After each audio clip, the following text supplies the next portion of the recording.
povo de Israel chegou na montanha do Sinai no terceiro mês após a sua saída do Egito. Lá nesta montanha do Sinai, que estaria em chamas com a presença grandiosa do Senhor que desceu sobre ela, Moisés receberia do próprio Senhor as tábuas da lei. 2 tábuas escritas com os 10 mandamentos pelo próprio dedo de Deus. Nesses estudos sobre os 10 mandamentos, vamos falar sobre os seguintes tópicos, entre outros. O que aconteceu realmente ali na montanha do Sinai, no que se refere aos 10 mandamentos? Número 2. Já de longa data, o povo judeu liga a entrega da lei do Monte Sinai com a festa de Pentecoste. Qual a relação desta festa do Pentecoste e a entrega da lei e os 10 mandamentos? Número 3. Assim como houve a entrega da lei no Monte Sinai, também se diz que o povo de Israel estava celebrando ali mesmo seu casamento com o Senhor. Por que isto e qual a relação com os 10 mandamentos? Número 4. No Monte Sinai, além da entrega da lei e dos 10 mandamentos a Moisés e ao povo de Israel, vemos detalhadas instruções para a construção do tabernáculo. Existe alguma ligação do tabernáculo com os 10 mandamentos? No Novo Testamento, Jesus iria dizer que o templo de Jerusalém era símbolo do seu corpo. Por que isto? Jesus teria recebido uma revelação divina com apoio bíblico? O Antigo Testamento dá suporte a estas declarações de Jesus? Número 5. Por que 2 tábuas para conter os 10 mandamentos? Por que não somente uma? Muitos dos mandamentos estão relacionados a esta ideia do nosso próximo. Por que amar a Deus e ao próximo são um resumo da lei? Quem é realmente este amigo, este nosso próximo? O que vamos ver nesta série de estudos é que existe uma linda história por trás de tudo isto. Esta ideia do tabernáculo e do templo representarem Cristo e, obviamente, o seu corpo, está bem fundamentada na própria palavra de Deus, em todos aqueles capítulos do livro de Êxodo que falam sobre os 10 mandamentos e a construção do tabernáculo. Na verdade, a história dos 10 mandamentos precisa ser estudada já bem lá no início do livro de Êxodo e da saída do povo do Egito. E neste espaço, vamos focar no casamento de Moisés com a filha de Jetro e comparar com a história do Monte Sinai, onde os judeus reconhecem ali como sendo o casamento de Israel com o povo de Deus. Fato que tem suporte na palavra de Deus e nos escritos dos profetas do Antigo Testamento, que falam desta união de Deus com seu povo desde ali no deserto.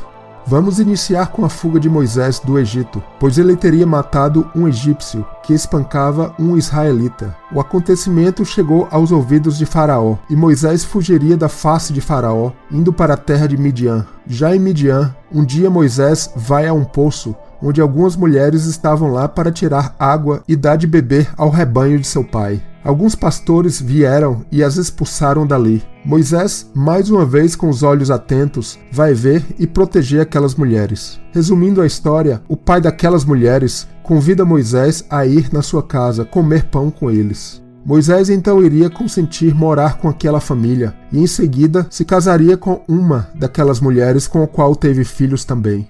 A história de Moisés em Midian, na casa de seu sogro, Jetro, é bastante interessante. Nome Midian que vem lá de trás, onde assim foi chamado um dos filhos de Abraão, no caso, filho dele com uma de suas mulheres, chamada Quetura. Claramente existe uma distinção do filho da promessa Isaque, nascido de sua mulher Sara, com os outros filhos gerados através das concubinas de Abraão, Midian sendo um deles. A ligação da história de Moisés em Midian com a história do povo de Israel no Monte Sinai é bastante forte e será mostrada aqui. Este período de Moisés em Midian foi uma experiência pequena de algo ainda muito maior que Deus daria a Moisés mais lá na frente. Moisés, que viveu 120 anos, teve claramente 3 fases distintas de 40 anos em sua vida, como mostra o capítulo 7 do livro de Atos, no discurso de Estevão. A gente vê na primeira fase de Moisés, ele viveu sendo instruído em toda a ciência dos egípcios, sendo poderoso em suas palavras e obras. Na segunda fase, com cerca de 40 anos, ele foge para a terra de Midian e se casa tendo filhos. E na terceira e última fase de sua vida, aproximadamente a partir dos seus 80 anos de idade, Moisés recebe a chamada do Senhor para tirar o povo de Israel do Egito. De um homem que aprendeu com a cultura egípcia, provavelmente se vestia e se parecia com um egípcio, pois desta forma foi reconhecido pelas filhas de Jetro. Moisés, aos poucos, seria capacitado para a tarefa maior que lhe esperava, que era tirar o povo de Israel do Egito. de um homem com todos os traços da cultura egípcia, apesar de que já tinha um coração e sentimentos voltados para o Deus de Israel e seu povo, o Deus que iria transformá-lo em um verdadeiro servo e um que poderia chamar o Deus de Israel realmente de seu pai.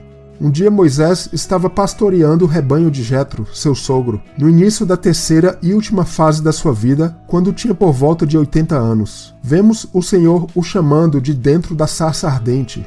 Aonde Moisés estava? No Monte Horebe, o monte do Senhor, que seria também chamado de Monte Sinai. O que vemos nesses dois últimos períodos da vida de Moisés é algo fascinante. Número 1. Moisés salva a filha de Jetro e em seguida casa-se com ela. Número 2. 40 anos mais tarde, Moisés iria ser instrumento e participar da salvação ou libertação do povo de Israel que estava cativo no Egito. Quem tirou o povo do cativeiro do Egito? O Senhor, é claro. Moisés foi um grande instrumento para isto acontecer. O que vemos é que, 40 anos depois de Moisés casar-se, um outro casamento aconteceria agora no Monte Sinai. Moisés seria o intermediário entre um casamento entre o Senhor e o povo de Israel, que havia sido salvo através da poderosa mão de Deus. Cerca de 40 anos após Moisés ter se casado e formado uma família na terra de Midian, um certo dia Moisés apacentava as ovelhas de seu sogro Jetro, isto lá no Monte Horebe. Deus o chama de dentro da sarça ardente para uma grandiosa tarefa. Êxodo capítulo 3, no verso 4. Bradou Deus a ele do meio da sarça e disse: Moisés, Moisés. Respondeu ele: Eis-me aqui. O Senhor o chamaria para libertar o povo cativo no Egito e o prometeria que naquele mesmo local, naquele monte, Horebe, ele serviria ao Senhor ali. O que isto nos faz lembrar? Não muito tempo depois, cerca de 3 meses após a saída do povo de Israel do Egito, lá naquele mesmo monte Horebe, também chamado de Sinai, o Senhor chamaria Moisés, agora não mais de dentro de uma sarça que queimava e não consumia, mas lá de cima de um monte que queimava como um fogo consumidor. Os paralelos entre as histórias são marcantes. Falei em mais detalhes sobre isto nos vídeos sobre o Monte Sinai. Número 1. Deus chama Moisés de forma similar nos dois eventos. Número 2. Os dois eventos acontecem no mesmo lugar, o Monte Horebe. Note o nome da sarça ardente, que no hebraico se assemelha muito ao nome Sinai, que ficaria marcado como o nome do monte que Israel receberia a lei e os 10 mandamentos. Número 3. Em um evento, Moisés apacentava as ovelhas do seu sogro. Agora no Sinai, Moisés apacentava as ovelhas do Pai Celestial. Número 4. O fogo que não consumia a sarça versus o fogo consumidor na montanha. Número 5. Não mais um casamento e a construção de uma família, mas uma outra família estava sendo gerada, agora com um povo que precisava ser apacentado. Número 6. Nos dois eventos, o cuidado para não se aproximar indevidamente da sarça ardente ou do Monte Sinai. Número 7. Outra ligação bastante interessante é que a base para os 10 mandamentos acontece já ali no episódio da sarça ardente. Principalmente a base para os primeiros 5 dos 10 mandamentos. Ali na sarça ardente, apenas a promessa de que Deus libertaria o povo do Egito. Apenas após a saída do Egito, o Senhor iria, através de suas leis, organizar esta comunidade com promessas de uma nova terra para eles, bem como de leis que os organizariam como um povo. No episódio da sarça ardente, vemos sombras fortes dos primeiros dos 10 mandamentos que seriam dados apenas depois da saída do Egito no mesmo Monte Horebe. Deus vai se apresentando para Moisés, que em seguida vai questionar o Senhor, oferecendo razões por que não poderia ajudar a tirar o povo lá do Egito. À medida que Deus vai se apresentando para Moisés e também respondendo suas questões, vemos sombras dos primeiros dos 10 mandamentos que aparecem não só nas respostas do Senhor, mas também nos questionamentos de Moisés. Vemos isto em Êxodo no capítulo 3.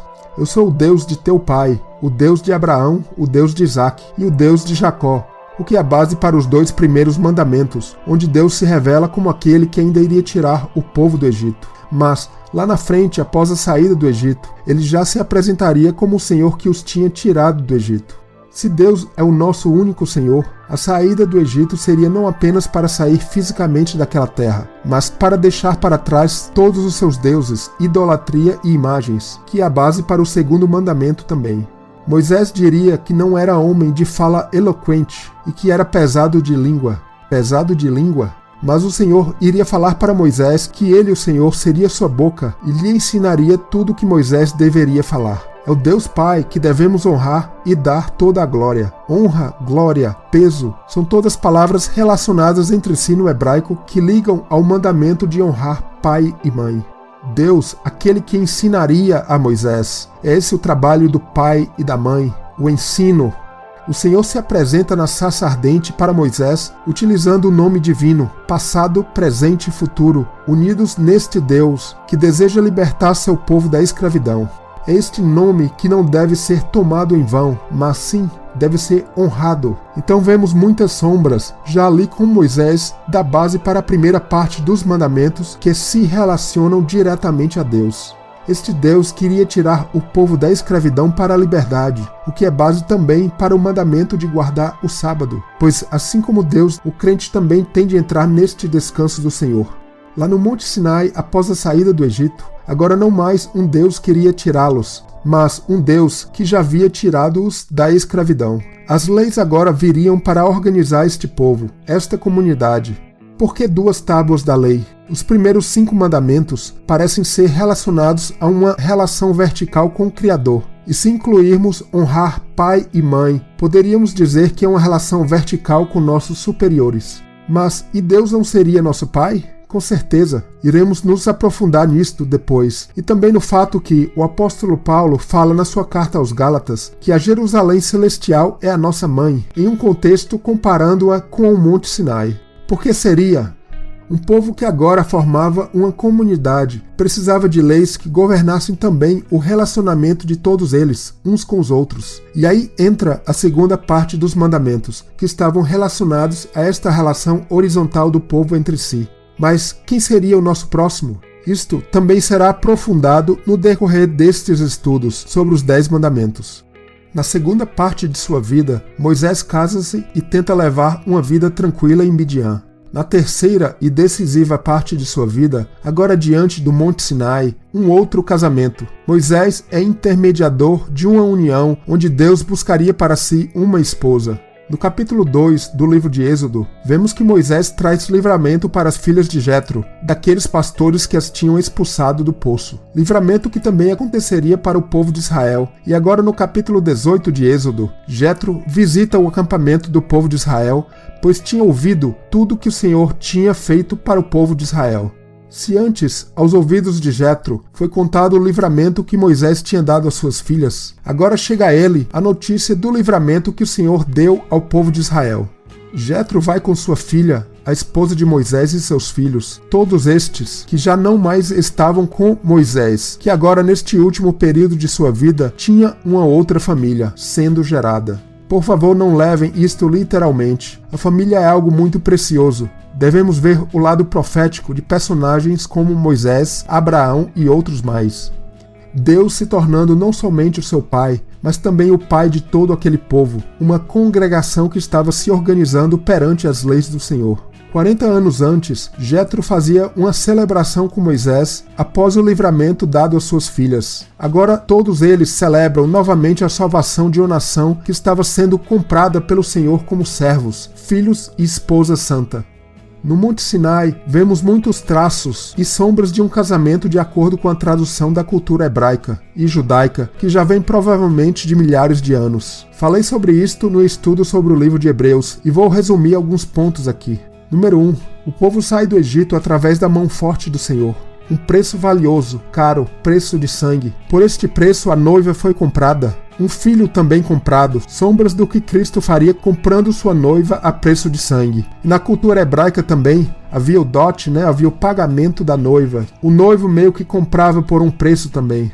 No número 2, agora no capítulo 19 de Êxodo, Deus avança neste processo de casamento. Todo casamento na cultura hebraica precisava de um contrato. Nada menos que as leis seriam dadas ao povo de Israel. O Senhor usa de romantismo e faz uma linda declaração de amor ao povo de Israel. O Senhor diz que se o povo ouvisse a sua voz e guardasse a sua aliança, seria para ele seu tesouro escolhido. Sim, tesouro é o que literalmente diz ali. A aliança de casamento seria feita com as leis dadas no Monte Sinai e durante aquela jornada no deserto.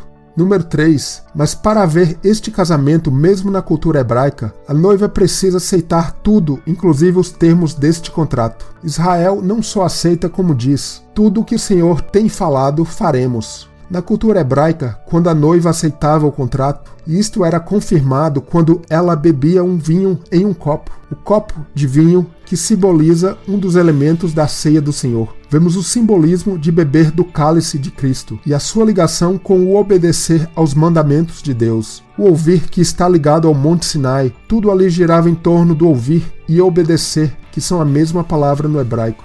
No número 4, vemos também o Senhor falando para Moisés pedir ao povo para se santificarem, lavarem suas vestes, porque em 3 dias o Senhor desceria no Monte Sinai. Isto se refere ao processo de purificação da noiva, se preparando para o encontro com seu noivo. Em culturas similares, como a gente vê acontecer na Pérsia nos tempos de Esther, a mulher que iria se apresentar ao rei ficava por meses se purificando, se perfumando, se banhando até o encontro com o rei.